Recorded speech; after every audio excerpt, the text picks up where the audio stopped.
4 រោគសញ្ញាធំដែលកំពុងតែប្រមានអំពូលមីងមានបញ្ហាមហារីកឆ្អឹង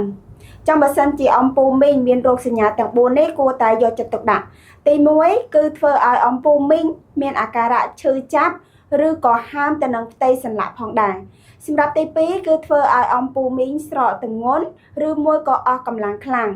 សម្រាប់ទី 3 គឺធ្វើឲ្យអំពូលមីងគាំងទៅនឹងផ្ទៃសន្លាក់ចាពិបាកក្នុងការបត់បែនធ្វើចលនាជាដើមសម្រាប់ទី 4 គឺធ្វើឲ្យអំពូលមីងមានការពកនៅលើឆ្អឹងផងដែរចានៅកន្លែងដែលបរិវេណដែលអំពូលមីងមានបញ្ហាសន្លាក់ឬមួយក៏មានបញ្ហាមហារីកទៅនឹងឆ្អឹងគឺអាចមានការលេចឡើងជាពកមកផងដែរចាចាំបើសិនជាអំពូលមីងមានអាការៈទាំង 4 នេះសូមអំពូលមីងគួរតែប្រញាប់ក្នុងការរកដំណោះស្រាយហើយបើសិនជាអំពូលមីងមានជាចម្ងល់ឬក៏ចង់ដឹងព័ត៌មានកាន់តែច្បាស់អំពូលមីងអាចតាក់ទងតាម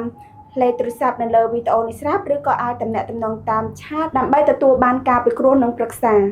ថ្ងៃនេះគឺនាងខ្ញុំចន្ទធាមានជាការចែករំលែកត្រឹមតែប៉ុណ្ណេះជួបនឹងខ្ញុំនៅវីដេអូក្រោយៗទៀតសូមអរគុណសូមជម្រាបលា